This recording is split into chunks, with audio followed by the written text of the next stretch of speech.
Well, I always have hope, right? And I'm ambitious in my, in what I think in terms of where we could be. I am in a space for now.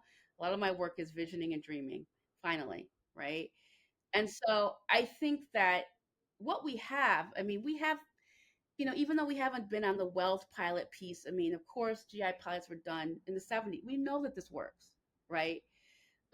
We've had a massive experiment in terms of money being distributed during the pandemic, and we saw what that enabled people to do, right?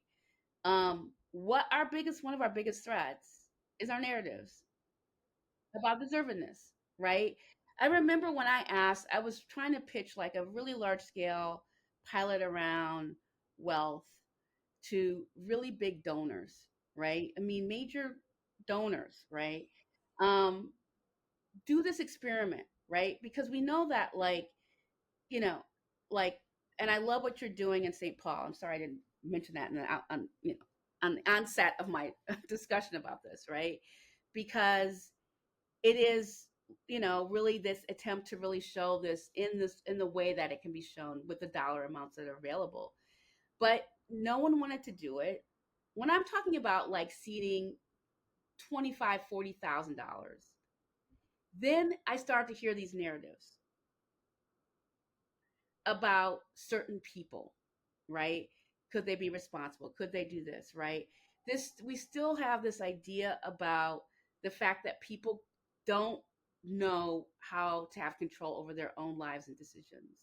And it still is a play, even with guaranteed income. The first thing people say is, well, people worked. They worked. Like that's the first thing, right? The first question is, did people work? Because we're obsessed with that. We're obsessed about people working as an attachment to their own personhood, right? Work and personhood in this country are tasked. Like your moral center is around whether or not you work. And so there's still this idea about, well, what we can't give that large of amount of money, right? There's something still, obviously with work requirements still being pushed. We still are, listen, I've been doing this work for 35 years. The narratives are the same. Nothing has really changed. The beliefs have not fundamentally changed, right? We've had really great policies along the way. Doesn't mean that the narratives have caught up with the policy. And that means that the policy cannot be as widespread and picked up and embraced in the way that we know it should, because the proof is there, the need is there. What is holding us back?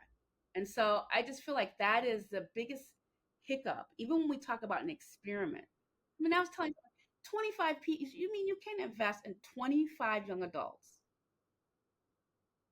to give them 25 to $40,000?